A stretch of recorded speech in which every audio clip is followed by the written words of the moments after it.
Capital punishment in Ohio is legal. Since 1885, a total of 393 individuals has been executed in the U.S. state of Ohio. A total of 139 people, 1 woman and 138 men, are currently under a sentence of death in the state as of January 16, 2014. The current method of execution in Ohio is lethal injection. Prior to 1885, executions were carried out by hanging in the county where the crime was committed. In 1885, the legislature enacted a law that required executions to be carried out at the Ohio Penitentiary in Columbus.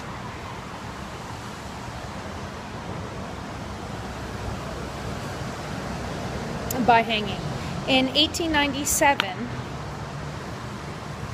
the gallows were replaced by electric chair, which was considered to be a more technologically advanced and humane method of execution. Ohio has become the second state to use the electric chair. 28 hangings and 315 electrocutions were carried out at the now defunct Ohio Penitentiary in Columbus from 1885 to 1963. In November 2009, Ohio announced that it will only use a single drug for lethal injections, consisting of a single dose of sodium thiopental, the first state to do so. Some of the capital offenses are charge of aggravated murder with death penalty. Specifications may occur with at least one of the following special circumstances.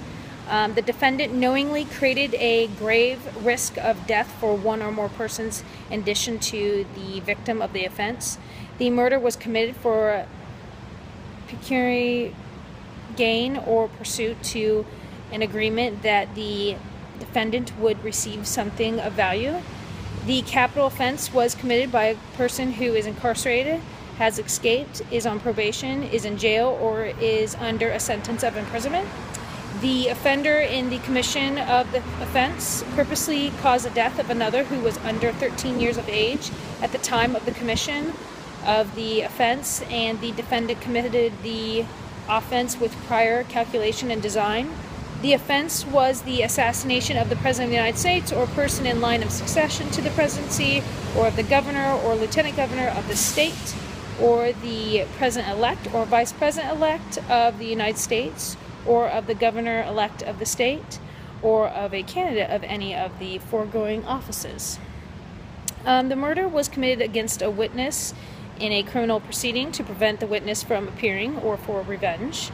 The offense was committed while the offender was committing, attempting to commit, or fleeing immediately after committing or attempting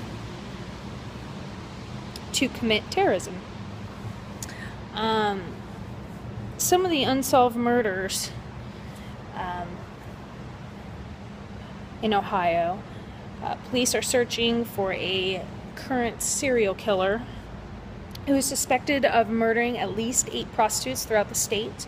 On April 19, 1990, the body of an unidentified white female was found off of Interstate 75 behind a truck stop. 4 years later, the body of a 23-year-old prostitute named Shirley Dean Taylor was found 100 miles away behind a traffic barrier. Although the two cases at first seemed to be completely isolated crimes, investigative reporter Michael Behrens was able to link the two cases together along with several other unsolved murders. 8 women were found murdered along a major interstate. Each of the identified victims were suspected to be prostitutes, and each of those women were believed to work at truck starts. Behrens later uncovered to better learn information about these murders, as the majority of the Johns were Teamsters who use CB radios and communicate alongside the highway. Behrens learned that the prostitutes would use CB radios in order to contact their next customers. He believes that the killer would probably pretend to be a John to summon the prostitute, then murder the woman, and later discard her body. On February 8th, 1987, 27-year-old Anne Marie Patterson became the 6th victim of the killer. She was last seen getting into a black or dark blue Peterbilt truck and was never seen alive again. Her body was located 25 days later. Surprisingly, it seemed that the killer may have kept Ann's body in the refrigerated truck for almost a month.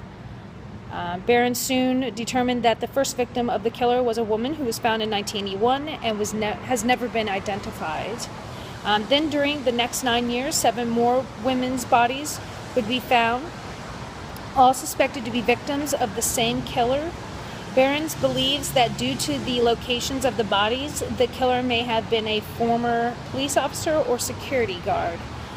2 of the victims were last seen getting into a dark blue or black Peterbilt truck with a refrigerated trailer.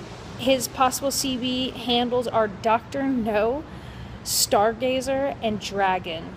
He has never been identified, and the murders remain unsolved. The case was featured as a part of a February 19th, 1992 episode.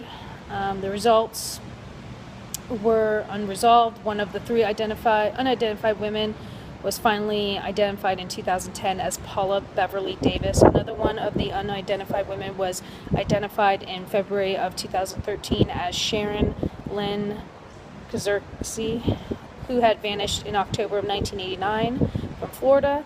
Even before she was identified, her killer was determined to be Dennis Hetzel, who was indicted for her murder in 1993. He later died in prison. However, it is uncertain whether the other murders are connected to Hetzel. Many investigators believe that the other murders may be related to other cases throughout the United States. The woman found in April 24th, 1981, and the other in April 19th of 1990 have yet to be identified. And we are actually going to walk down to Santa Maria next.